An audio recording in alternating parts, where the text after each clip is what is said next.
Aloha and good evening. Thank you all so much for joining us this evening for an update on the Kamaole Solar Project proposed for South Maui. I'm Tina Rasmussen with the firm Skog Rasmussen LLC. My business partner, Jeannie Skog, and I are assisting Kamaole Solar with their community outreach efforts. Our firm will also be serving as the on-island point of contact for the project.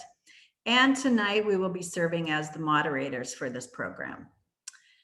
As many of you are aware, the previous owner of the Kamaole Solar Project withdrew their participation back in September of 2020, prior to the execution of the power purchase agreement with Maui Electric. Subsequently, several renewable energy developers approached the previous owner about taking over the project. From this effort, a joint venture emerged between Potentia Renewables, a Canadian-based firm, and PegGen Holdings, based in Virginia.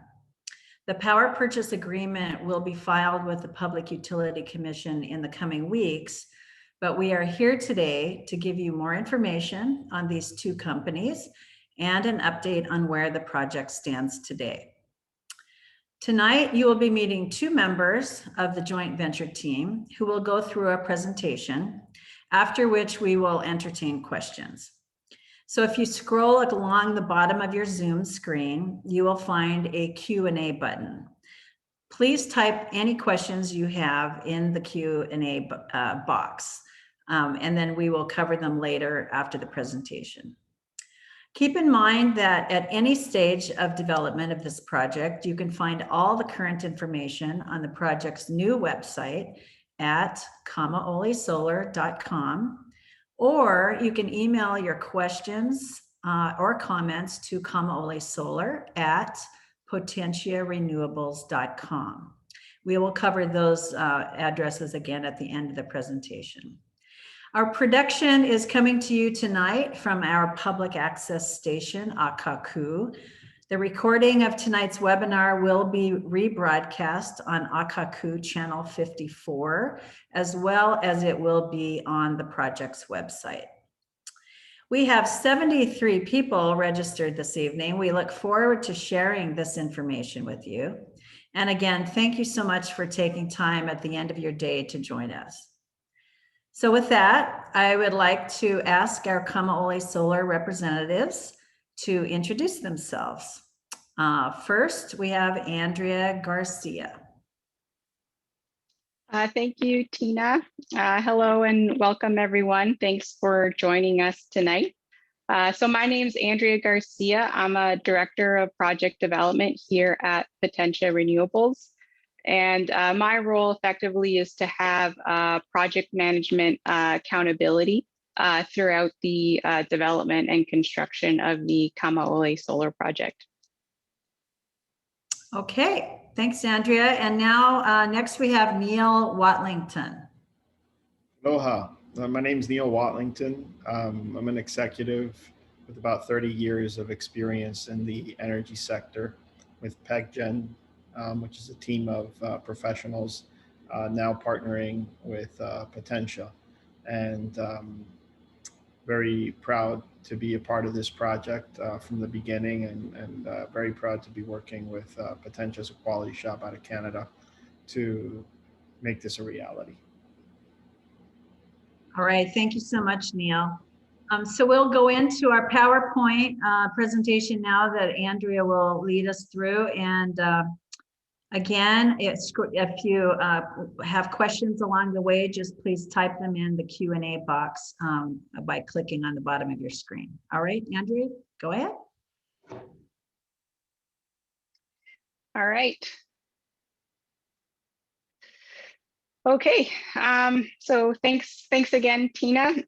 So as Tina mentioned earlier, we recently acquired the Kamaole Solar Project from the previous developer, And when I say recently, that's not an exaggeration. We've had the project for just about 5 weeks now, formally on as of December 24th. So it was a very great gift for the Potentia team here.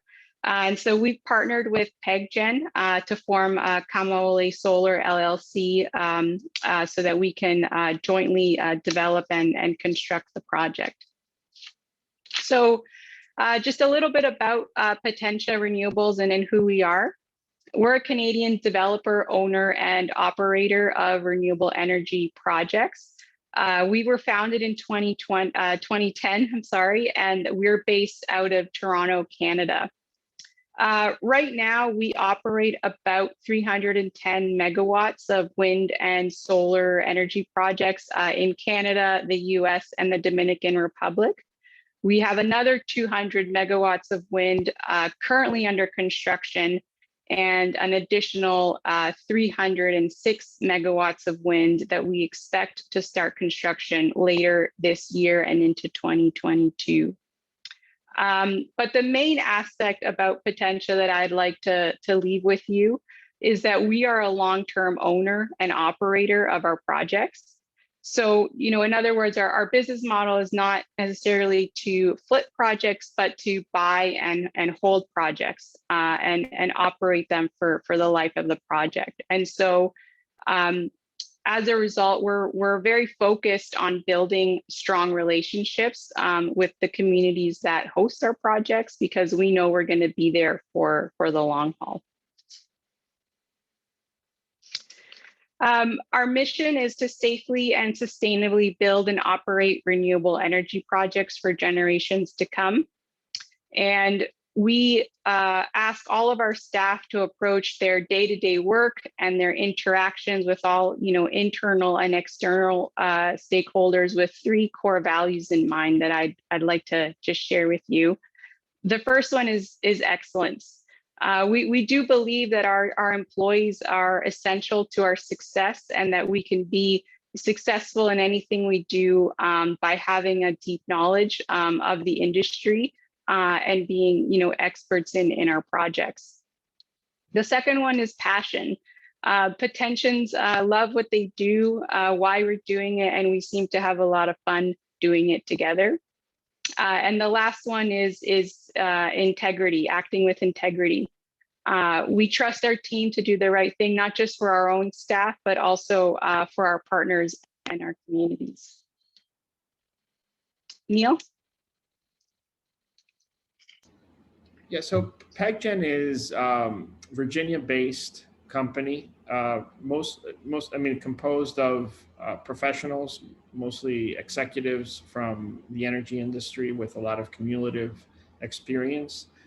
We have been involved with the Kamaole Solar project since the beginning, and so we offer a lot of continuity in terms of some of the decision making, and are very invested in making this project a success for the community of Maui.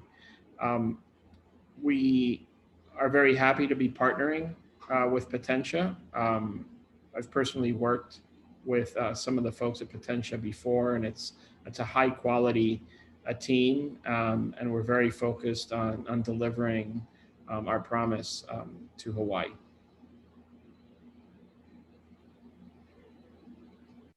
All right. Thank you, Neil. So just, before we get into the project, I'd like to talk a little bit about, what attracted us to Hawaii, why we're here, why Maui, why ultimately this project. Like I mentioned earlier, we look to invest in communities where there is a long-term growth outlook. So we're not interested in just, building one project and calling it a day.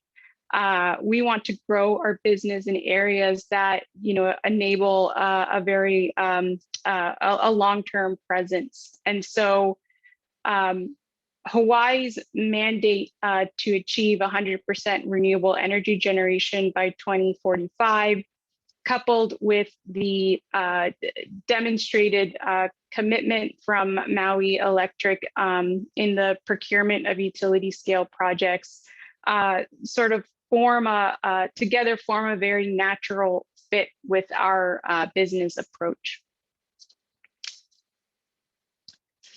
So, pivoting now to the project itself, this slide is a very high level overview. The Kamaole project is a 40 megawatt AC PV facility coupled with a 160 megawatt hour battery. We've entered into a power purchase agreement with Maui Electric for 25 years with a required commercial operation date of April 30th, 2023. The project itself is located in South Kihei and will be about 320 acres in size located on land owned by Haleakala Ranch. And this next slide just shows, a broader map of the project location.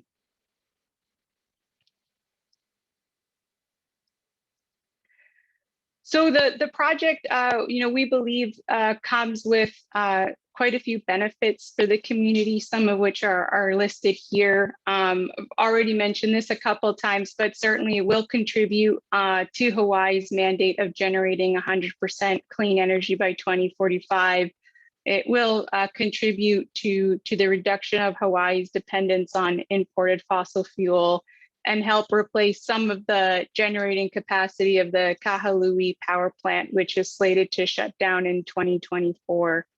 And again, through that 25-year PPA, it will provide, fixed, stable electricity pricing from this project to Maui Electric.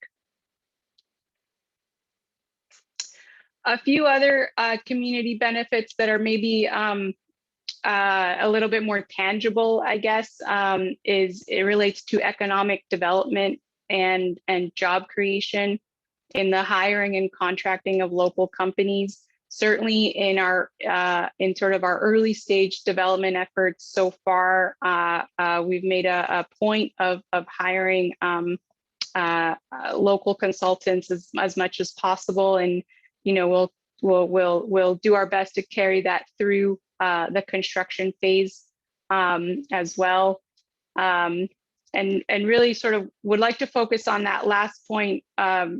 Funding for the community based on resident feedback. Potentia, we typically approach our standard approach with projects is to provide some sort of benefit or funding to the community, based on where there might be a need. So that can take shape in a lot of different ways, such as a community benefit fund that can be used to fund local projects, or it can take shape as education and or training opportunities. And so, we're interested in hearing resident feedback on where we might be able to step in and fill a need to create a community benefit.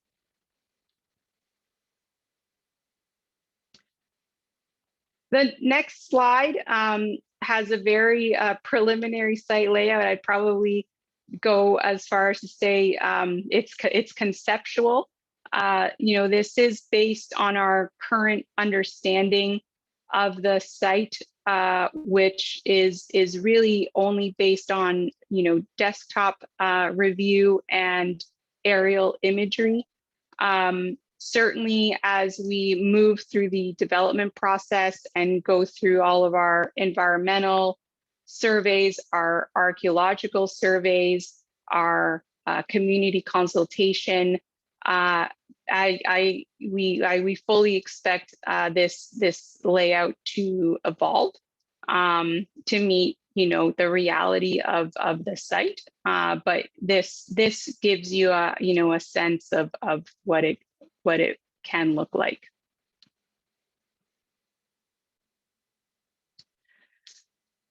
So over the next 12 to 18 months, we will be focused on obtaining all of our required permits and approvals to start construction.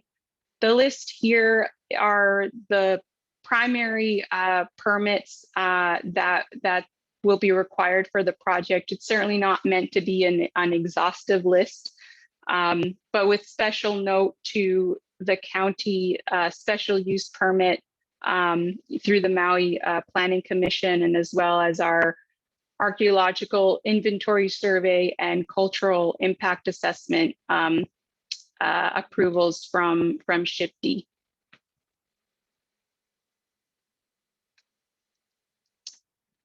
So we're at the start of a very long timeline. Renewable energy projects, typically do have a 12 to 24 month development lifespan. As I mentioned, we acquired the project in late December and subsequently executed a power purchase agreement with Maui Electric. The next big step will be for that for the application to be filed with the Public Utilities Commission, which will happen this month. And then really, between now and June of 2022, we'll be focusing all of our development efforts on, as I mentioned in the previous slide, our environmental surveys, archaeological surveys, community consultation, preliminary engineering, procurement, all with a view of having all of our construction permits in hand by June of 22, and then starting construction at that time. And based on the size of the project, we're expecting about a 10-month construction phase, and then attaining commercial operation by that April 2023 date.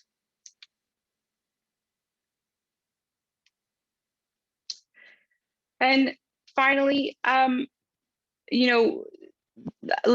I just mentioned, we sort of have an intense period ahead of us of site investigation. So we wanted to touch a little bit on around what that's going to look like and some considerations. On the flora and fauna side, we will be conducting, an identification and baseline survey of any environmentally sensitive areas, habitat or botanical features, and putting forward, any recommendations for preservation or mitigation as required. Geotech studies to better understand the subsurface soil conditions, which helps our engineering team understand foundation requirements for substation and racking. And on agriculture, it's not a study per se, but we understand that the suitability of the site as it pertains to agriculture is a very important consideration. As it is, the site is rated E, meaning it's not considered prime agricultural land, which in turn is what makes it suitable for solar development. And finally, we will be conducting our drainage and hydrology assessments to understand any flow of water on the property or on the site. We know, again, from a desktop review that the County of Maui has categorized this area as flood zone X, meaning there is minimal flood hazard, but certainly we will be carrying through our own drainage and hydrology assessments to inform our civil design. And last but not least, again, the archaeological inventory survey and the cultural impact assessment, we hope to kick off with our local consultants and our local cultural advisors in the coming weeks. And so all of this sort of will come together to ultimately inform the final layout accordingly. And so, Tina mentioned this at the beginning. We do have a website. It has been up and running for a few weeks now. For those of you who may be registered through other means for this webinar, I encourage you to go visit our site, kamaolesolar.com. That will be the main location where we will provide project information and project updates. But at the same time, if at any point you want to reach out to our team or you have a question, you can get a hold of us via email by sending an email to kamaolesolar@potentiarenewables.com. And so with that, I'll kick it back to Tina. All right. Well, thank you so much, Andrea. Thanks for that information. And yes, we know you have a lot of work ahead of you, but we welcome you to our community and we look forward to working with you. So we are at that point of our presentation this evening where we will take questions. It looks like we have some questions. So I'm going to turn this part of our program over to Jeannie. She'll be asking the questions and the team, Andrea and Neil, will be answering. They also have another team member, Matt Langley, that's on that may be jumping in and answering as well. So Jeannie, I'll let you take it away. Okay, thanks, Tina, and good evening, everyone. So great to have all of you here. And I know some of you have been in earlier open houses as well, so appreciate your continued interest in the project. So we do have some questions here. One has to do with how many new jobs you expect to create during the construction phase and then during the operation phase. Sure. So typically a project of this size during the construction phase, we expect to see anywhere between 100 to 200 people working on the site. During the operation phase, obviously it's much less than that. We would expect, anywhere in and around about 5 people to operate the site. Okay, great. Thank you. This is a good question. Someone's asking whether you have been able to access the previous owner's notes from prior open houses, so you didn't have to start from scratch. Yeah, that's an excellent question. Yes, we do have all of the sort of unedited comments and questions from the previous consultation activities. That will also be submitted through the PUC application. But certainly we do have that and we have reviewed in order to, get an initial sense of what some of the questions and concerns are from the community. Okay, great. We have another one here that really harkens back to your Canadian roots for the company. Whether you have any experience in working with Indigenous communities in Canada on any of your renewable energy projects. Sure. In Canada, there's there's a concept of the Crown has a duty to consult with First Nations and Indigenous people. The practical reality in the renewable energy industry is that obligation actually gets passed to the renewable energy developer. And so, certainly consultation with First Nation and Indigenous people through all of our projects in Canada certainly that is a big part of our development process. We also have experience partnering with First Nations in projects, where they take a certain ownership, both at Potentia and certainly myself and our leadership team in the development group in previous companies have all had projects that had a First Nation partner involved as well. So, certainly is something that we do here and do have that background. Okay, great. Thank you. Here's one to clarify the land that you will be that you're proposing to put the project on, and that is on whether you are purchasing or leasing the land from Haleakala Ranch. Yeah, that's a great question. For our project, we will be leasing the land from Haleakala Ranch for the solar project. Okay, great. Here's a question. I'm not sure you would have had a shot at it yet in the just a few weeks you've had, but how many metric tons of greenhouse gases will the project displace?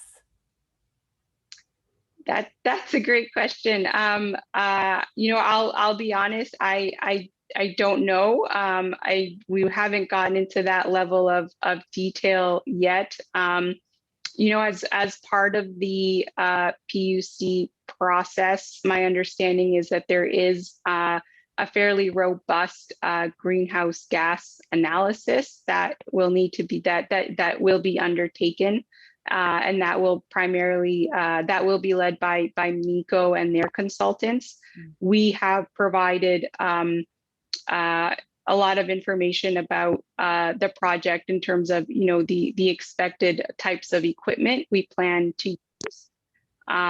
And so my understanding, and Neil, please chime in, correct me if I'm wrong, but my understanding is that calculation will be performed through the PUC process. Correct. I mean, I believe that a contract has already been signed with the MECO recommended third-party consultants that will then conduct a GHG greenhouse gas a study that will be a robust study that will become part of the Public Utility Commission's process. Great. You've referred to needing to undertake cultural and archaeological studies and also the flora and fauna studies. So a question here has to do with whether you have the names yet of the cultural advisors, archaeological and botanical consultants doing those studies. Yeah, absolutely. So on the archaeological and cultural side, we've engaged Cultural Surveys Hawaii. They were, the same consultant that had been engaged previously by the previous developer. Now, that project, the developer then, withdrew before the study could actually get started. But we are sort of, keep staying with the same consultant due to their existing knowledge of the site. And on the flora and fauna side, we have engaged Munikio Hiraga to effectively act as the overall coordinator and assist us in submitting our special use application to the county. And through Munikio, they have hired a local sub-consultant who will be in charge of the flora and fauna study. And to be honest, the name is escaping me right now of that consultant. I want to say it's Hobdi, but my understanding is that he's a local consultant to Maui who has worked with Munikio Hiraga on these types of studies for a lot of different developments. Tina, did you have a comment you wanted to make on the greenhouse gas? No? Oh, no. Oh, okay. All right, The okay. name is Robert Hobdy. That's his name. Yes. Okay. All right. Here's another question, more about the PPA. Are you able to share any of the financial details of the PPA? I'm not exactly sure what is meant by the financial details, but to the extent you have information you can share. So at this time, we're not able to share. I'm guessing by the financial details, they might be looking for the pricing information in the PPA. So at this time, we're not able to share that information. My understanding is that all will be made available publicly through the PUC process. So that information will be available fairly soon this month. What I will say is that the project was one of the projects selected through a competitive procurement. And so, it is in line with competitive pricing, but again, all of that will be made available to the public through the PUC process. Okay, thank you. We have another question related to the PPA, and that is about what are the terms in your PPA regarding responsibility for disposal, recycling of the PV panels, battery storage, and associated equipment once the equipment reaches its end of life? So, through the RFP submission that the previous developer submitted through the competitive procurement process, certain commitments were made to surrounding the decommissioning of the project. At the end of its life, to effectively an obligation to remove everything and return the land back to its pre-development state. That is further, supported or strengthened by our contractual obligation or contractual commitment with our landowner, with Haleakala Ranch. We have made those same commitments and obligations in the lease agreement. And in fact, before we start construction, we are required to issue a security, so in the form of a letter of credit, to basically, backstop those obligations, so that there is, assurance there for Haleakala Ranch, but also for the community, that if something ever were to happen, in the rare event of us not being able to decommission the project, there would be reserved funding there to make sure that decommissioning did occur. Okay, great. Good to hear about that. There's another question here asking whether there are other renewable projects that the joint venture or either piece of the joint venture has in Hawaii. So right at the moment, there aren't any, but I guess I'll say sort of 2 points to make.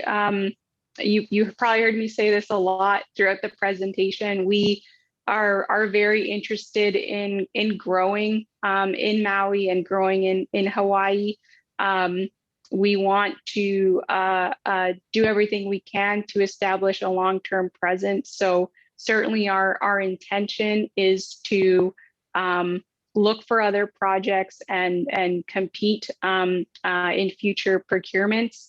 With that said, one of our values is a strong commitment to excellence and having only been the owners of this project for 5 weeks. We're very focused on, fully wrapping our hands around this project, understanding it, making sure that we get started on the right foot, that we execute this the right way. And sort of, once we have everything running smoothly, I think, we'll then have the opportunity to focus, more broadly on the growth. Right now, we're very focused on doing this project right. Okay, thank you. There's a question here really for you, Neil, and that was, when was PegGen founded? So PegGen was recently founded, but the team that participated in the RFP has been together for some time.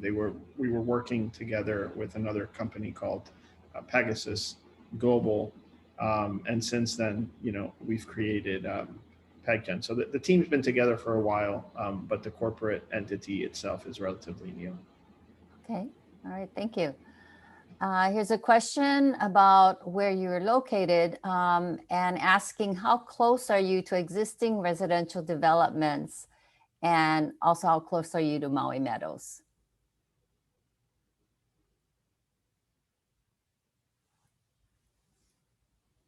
Yeah, I can take that.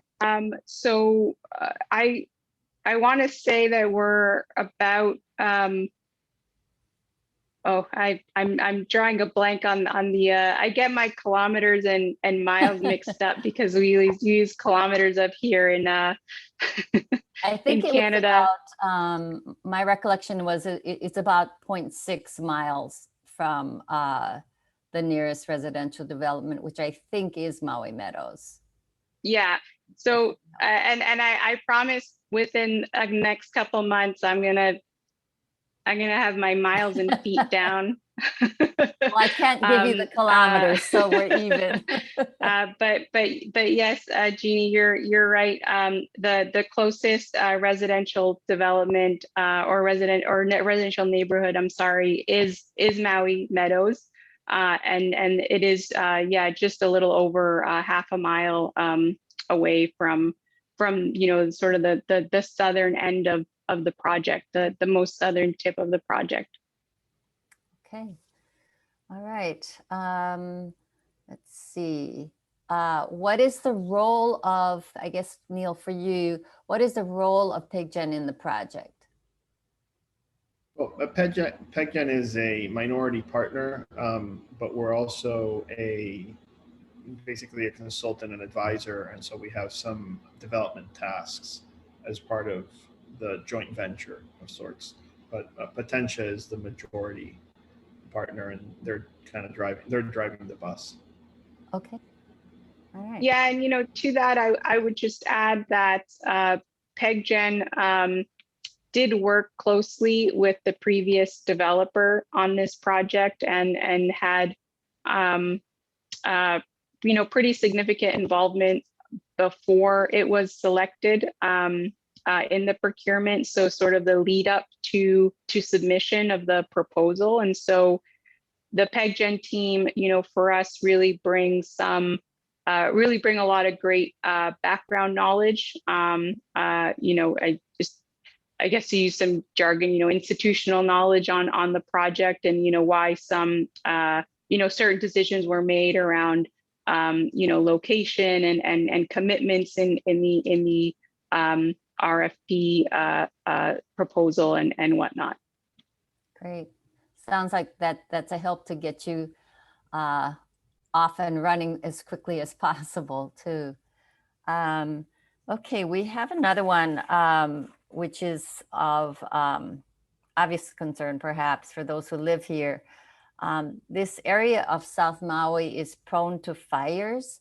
So what are your fire mitigation plans? Sure. So maybe I'll just talk specifically and get a little bit more broadly, more broad. We do that question might specifically relate to the battery aspect of the project. So, the batteries are going to be housed in containers, each with their own fire suppression system. But perhaps more broadly, my understanding is we will be required to build a fire break under County of Maui requirements. And we also, as a standard practice, whether or not it's required, implement emergency response plans with our operations team, where we consult closely with the fire department and first responders to have very clear lines of communication and a plan for what would happen in the event of a fire. And we also always conduct at least annual fire drills with our staff and the local department. We try to coordinate this with the local fire department so that everyone is ready and knows what their roles are in the event of a fire. Yeah, I'll just add that as part of the operations and maintenance of the facility, that there will be an active vegetation management plan. So, a lot of preventive measures in just kind of keeping dry vegetation low, et cetera, is part of just the typical operations of the power plant. Okay, thank you. All right, so there's another question related to the proximity to the neighborhood, any residential neighborhood, and that is whether we will be contacting the Maui Meadows Neighborhood Association due to the proximity of the project. And there is another project in proximity, although much closer to that neighborhood. So will you be contacting that neighborhood association? And Tina, you might want to weigh in on this as well.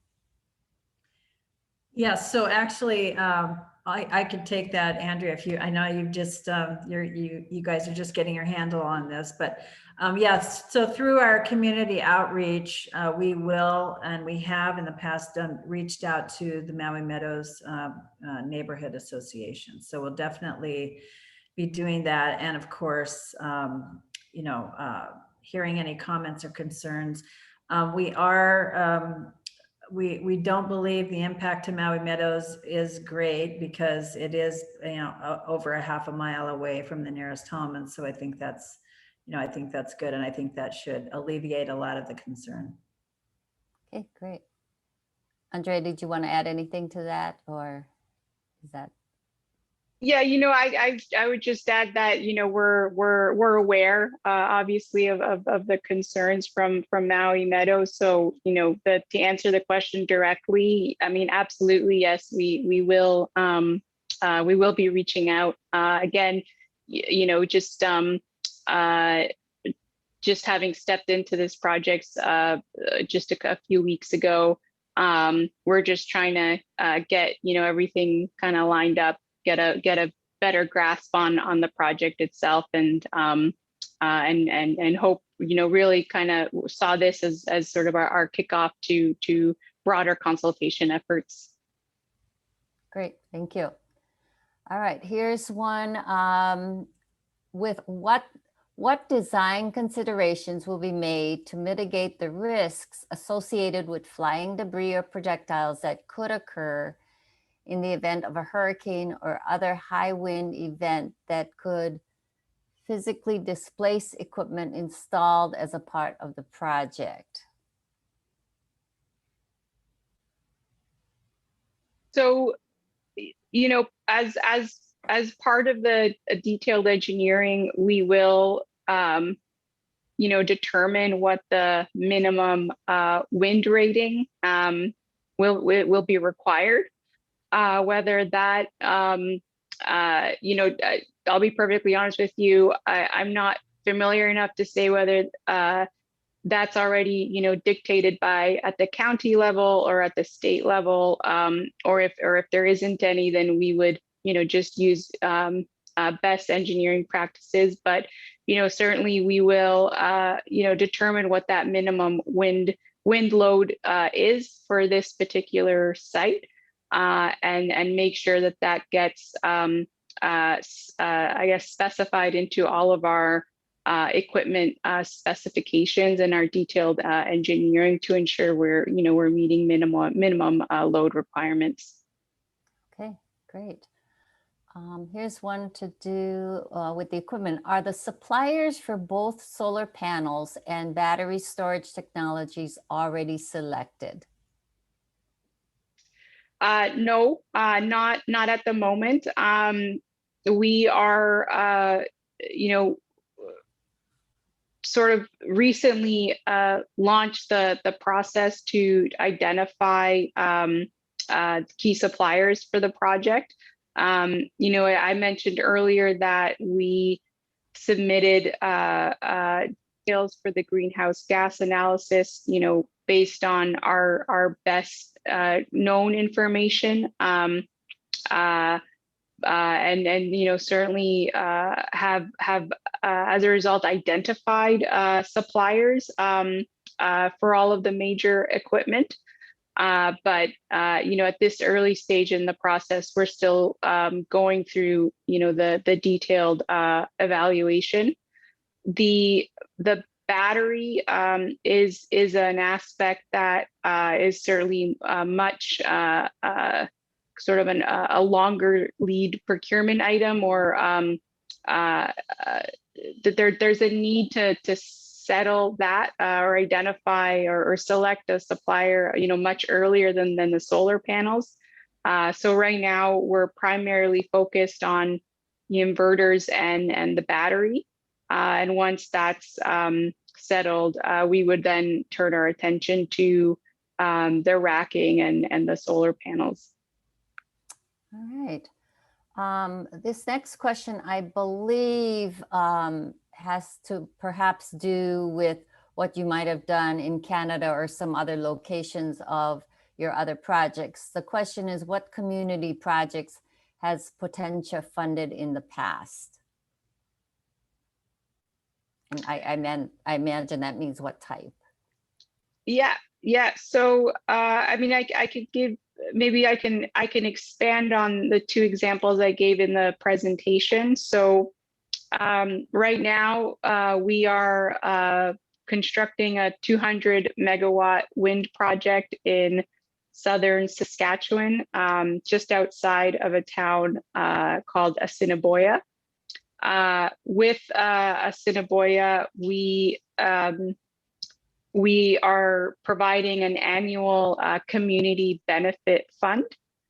So every year we provide a certain dollar amount to be wholly, I guess, managed by the township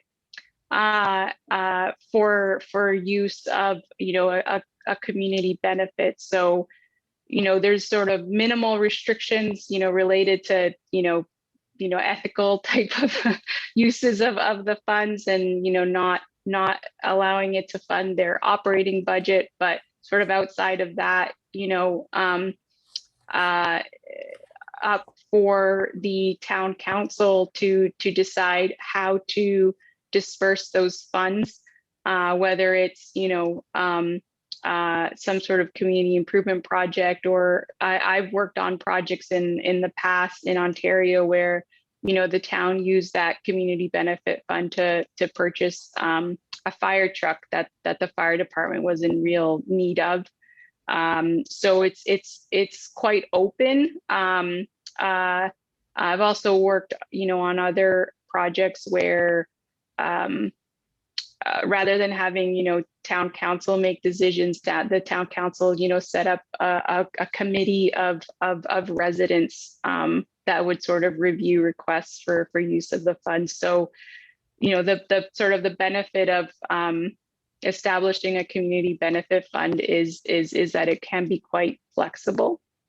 Other examples of what we've done at our project, our Kanoa project in the Dominican Republic. the community approached us about funding a training program for local youth to work in the trades. And so, seeing as we had building a solar project right in their backyard, it seemed like a great opportunity to provide funding for this training program, and then also, provide access to the site to enable some of that training as well. Okay. All right. Tina, you might be able to help with this one too, but it can start with Andrea. Will access to the site be open to interested and knowledgeable parties during the consultation process? So do you want to, Tina, do you want to start, or do you want, oh, you're muted, I think. You want me to take that, Andrea? Yeah, no, go ahead. Please go ahead. Well, yeah, I mean, I'll Tina, I'll answer, and then you can you can elaborate or whatnot. But I mean, look, we don't own the property. It's owned by, as I've mentioned, Haleakala Ranch, and so certainly we have. We do need to go to them, anytime we want to access the site, or anytime we want our consultants to access the site for that permission for those access rights. With that said, anytime that I've worked on a project that where we toured the site or the property with local individuals. It's always been a very positive experience. You can't deny that people who live there, live nearby, have lived there for a long time, have knowledge about the site that we may not pick up through a survey. And so from my perspective, from Potentia's perspective, absolutely, we would absolutely welcome that. Just sort of caveat that site access is not ultimately up to us, but I think from our perspective, it's just a benefit for the project overall. Okay. Tina, did you have anything you wanted to add, or I think she took care of it? Okay. All right. Here's another question. How many solar panels will there be, and at what height above ground range? So the amount of panels, I mean, there's sort of a short answer and a long answer. The short answer right now is that the layout we showed contained about 110,000 panels. The long answer is it really depends on it's going to depend ultimately on the type of panel we use. Right now, for a 2022 panel delivery, we're looking at 650 watt modules. But there's such rapid improvement in technologies that we could be looking at slightly larger wattage, and so that would in turn reduce overall the amount of panels. In terms of the height from ground, that's a really great question. We don't know that right now. That's really going to depend ultimately on the layout configuration and whether we do one panel, one row or two rows stacked on the tracker. And so yeah, that's kind of that's a detail that we hope to that we will look to later on and can share that when it's available. Okay, great. Where is the substation that you will connect to? I believe it was somewhat shown on the layout slide, but perhaps too small to notice. Yeah, maybe I can just go back to it here. Okay.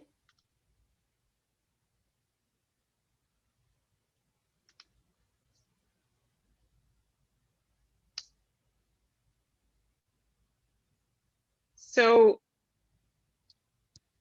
the substation itself, for the project, we will be building the substation on the property, on the site. There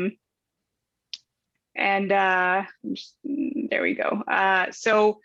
There is, as you can see, a transmission line in the black hatch marks that transects the site. And so that transmission line is going to be our point of interconnection. And if you see down here on sort of the southern end of the layout, it is maybe a little bit hard to differentiate through the sharing the screen, but there's a triangle area here with black dots. I don't know if you can see my cursor, but that's the general area that we're reserving for the substation, the battery, and the O&M building. And that transmission line is shown here in black hatch marks. So, the substation will be built as close as possible to that transmission line. Okay. And just to be clear, go ahead. just to be clear, the transmission line is already there. It's not new transmission lines. That's correct. Yes, it's an existing 69 kV transmission line owned by MECO. Okay, good point, Tina. Will this project increase or decrease our home electric bills? Yeah, this is a sort of a common question that comes up when new projects are being proposed. We're here responding to a public policy initiative by the state, and ultimately following through on our commitment to MECO to build and operate this project. How it impacts rates and electricity bills, that's ultimately a question that's better directed to the utility. We don't have much visibility into that, and certainly I think the PUC process gives the public the opportunity to ask those types of questions and get the required information. What I can say is, any questions that come through this process, we do need and will be providing to MECO so that they can get fed into the PUC. So, if folks are not sure how to get in touch with MECO, you can send us those types of questions, and we can, make sure that they do get over to MECO.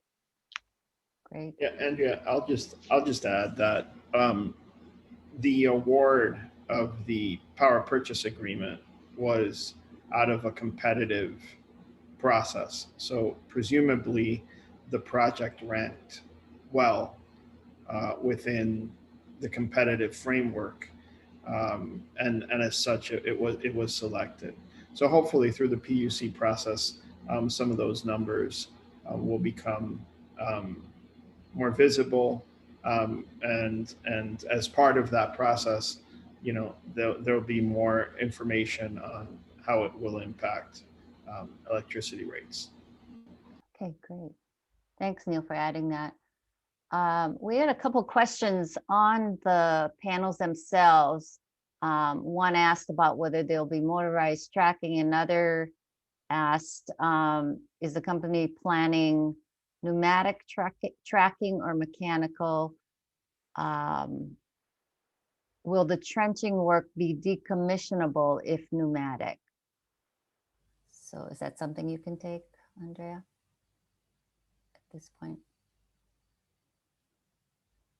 To be honest, I'm not sure I fully understand that question. I will say that, and maybe this doesn't quite answer it, but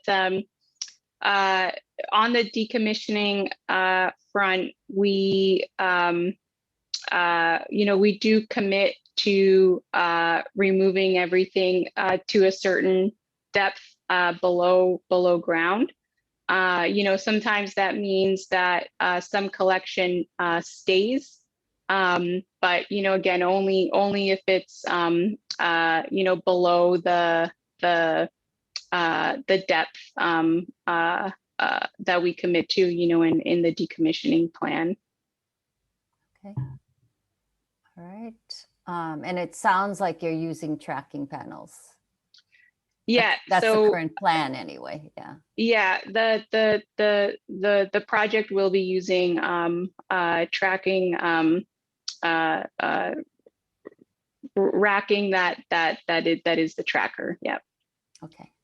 Yeah, I'll just add that I think the base case is that it would be a mechanical tracking system, but ultimately a lot of optimization needs to occur from now until when the project will actually get built.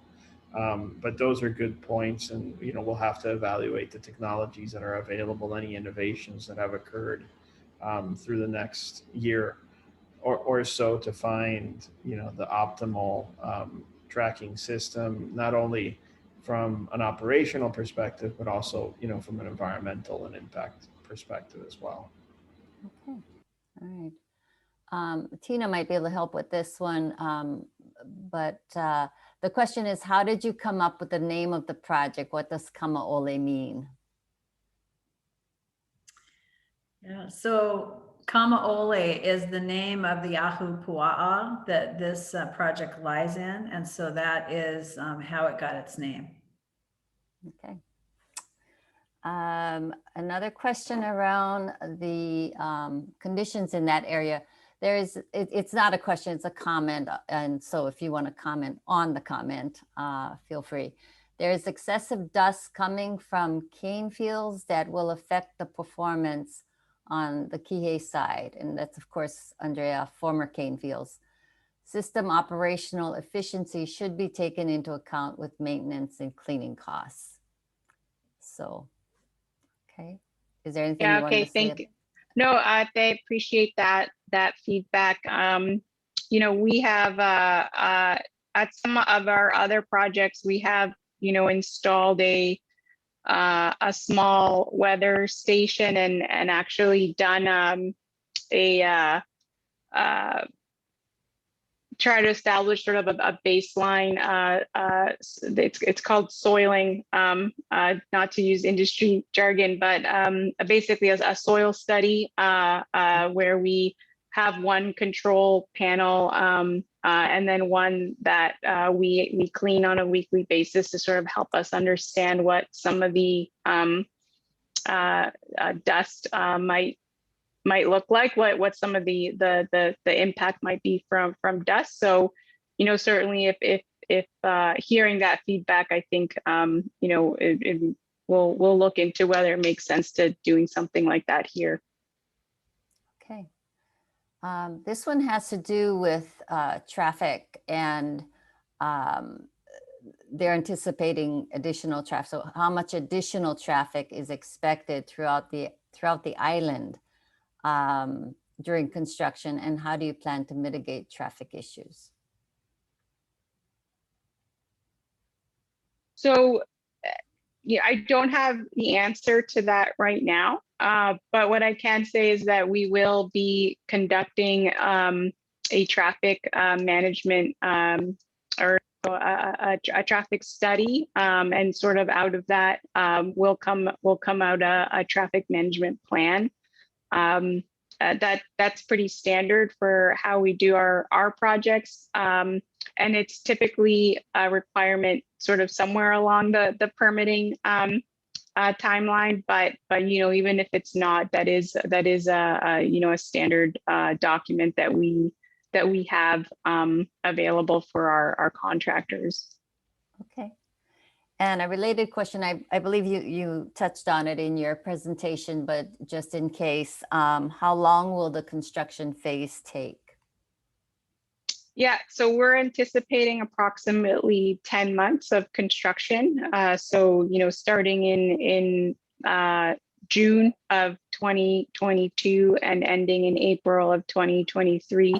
And I should probably clarify that when I say construction, I mean that quite broadly. So, I sort of wrap the commissioning process and the requirements to achieve commercial operation. So the reality is that you would see the site, that activity on the site, probably really ramp down a couple months ahead of April, as we're just starting to run through all of our commissioning processes. Mm-hmm. So there'll be varying intensities of construction as you go through that 12 months? Yes. Okay, good. Will this be the largest solar project on Maui and Hawaii? I don't believe it is, but did you want to respond to that? Yeah, I don't believe it is. I think there's so this is a 40 megawatt AC site, and I believe there are at least two others in the area that are the same size, 40 megawatts. Okay. I believe a competitive project is also in the 60 megawatt from the first round of the RFPs. Okay, great, thank you. Also in Maui, yeah. Okay. This might need some clarifying in kind of a technical aspect to it. Being higher up on the mountain means less sun, so there's an assumption being made there. Have you considered locating to a site with more average hours per day of sunlight? And our understanding is that you've taken the sun resource into account as you're looking at these projects, and it's definitely adequate. But did you want to add something to that? Yeah, I mean, I guess I'll just add that the site, certainly we don't have any plans on moving it. This is the site that was bid into the procurement, and the site that was selected. There's a lot that kind of runs with that, interconnection capacity and site control and whatnot. So definitely no considerations or plans for relocating the project. Okay. And you're finding the sun resource very adequate for what you want to generate, or what you're required to generate, I should say. Yeah, that's right. So the bid that was placed into the competitive procurement was based on the resource of the particular site. Okay. Well, these are really great questions. Let's see. What will be the construction access road to the project? So right now, and I don't anticipate this changing at all, but our plan is to there's an existing concrete road that transects the site sort of east to west, generally east to west. So our plan right now is to use that road to access the property. And again, it transects right through our site. So, from there, we'll just build our own internal gravel roads that would then stay through the life of the project to enable our operations and maintenance activities. but we don't, anticipate needing to build a new access to the site. Okay. We ran through all the questions. So if anyone has any question they want to inject at this point, it would be good to do it here. While you're considering that, I just wanted to assure everyone that we are capturing all of these questions and they will feed into all the deliberations that the joint venture team must look at in order to make decisions and make informed decisions. So we really appreciate all of the questions that have come in, really a great array of questions, which helps to tell the developers, what things are priority, what things to look for as they proceed with studies or whatever the case may be. So Tina, let's see. So, Is this road, which the road you're referring to, Andrea, is it access from upcountry as well as from Kihei? And I believe it is, but I think it's easier from Kihei. the road is, the road does have 2 access points. It does have access up above.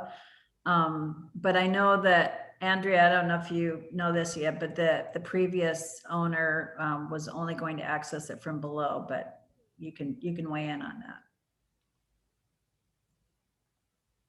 I don't have anything to add to that at this time, Tina. I think, if there are, concerns, community concerns from, accessing one side versus the other, certainly would be interested in learning more about that, and kind of taking it from there. Yeah, I'll just add that, we are very aware of, traffic, and we will be conducting traffic studies and trying to design. Obviously, just the construction period is the period which is a temporary period, but it's the period where most traffic would be there. Once it's operational, the facility won't generate very much traffic. But we are very aware of that, and we will be, hiring traffic consultants and studying the situation to make sure that we try to optimize that. And I do know that earlier, Tina and I received some very helpful input from residents in the area as well that might contribute to solutions as well. So that would be good. I think I know the answer to this one and what you would wish you would be able to do, but Andrea and Neil, have you walked the site? I have. Yeah, I have. Yeah, a couple I know of times. you have, Neil. Yeah. But yeah. As I sit here, it's -1 degree Celsius outside right now. I wish I could say I'd walked the site. Unfortunately, again, based on the timing of us taking ownership of this project, just last month or in late December, sort of, well into the COVID-19 pandemic, there are some pretty strict travel restrictions here in Canada that make, leaving the country quite difficult and coming back to the country quite difficult. So unfortunately, no, I've not been to the site. As we mentioned, Neil and his team at PegGen have visited the site, and that's part of the kind of background that they bring, that adds a lot of value to the team. But in addition to that, we have, I think that's another reason why hiring local consultants is so important, because I don't know how long this is going to last. I don't know how soon our team here at Potentia is going to be able to visit the site, and so we've tried to really set up the project team to bring our local consultants in, as to be as much of as a team member as possible to and really sort of rely on their them being there and their experience and their knowledge. Great. Okay. I believe, let's see. Oh, one other question. Will there be public transparency on system production?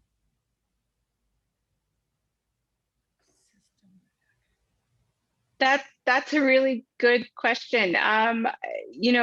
Again, just learning, still learning what the PUC process is going to be like. I'm not totally sure, to be honest. I think that's probably that's a really good question for us to get back to whomever asked the question. I don't know how much gets shared publicly by MECO. Okay.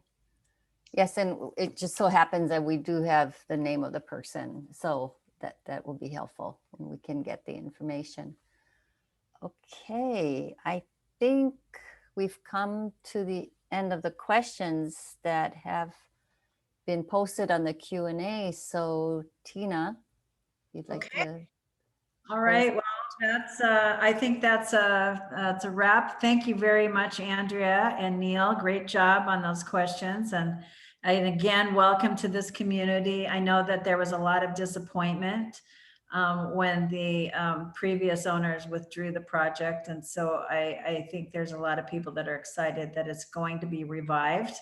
So thank you for putting together this joint venture. And so please stay in touch with us. Again, you can view the project website at kamaolesolar.com. This recording will be up on that website, as well as rebroadcast on Akaku channel 54. I want to thank our Akaku production team this evening, Dan O'Brien and all the folks down there in the studio. Thank you very much for your help. You guys are awesome. And thank you for everyone who shared their evening with us. And we Tina, will be, if I can just add one thing to your closing, and that is to assure all of the residents who are listening in and participating that we do plan to have future open houses as milestones and developments unfold. So we do want to keep you informed and continue to get your feedback. So thanks, Tina. I just wanted to inject that. absolutely. This is just the beginning of a long process, and there will be a lot of outreach conducted throughout the process. So, all right. Well, thank you all.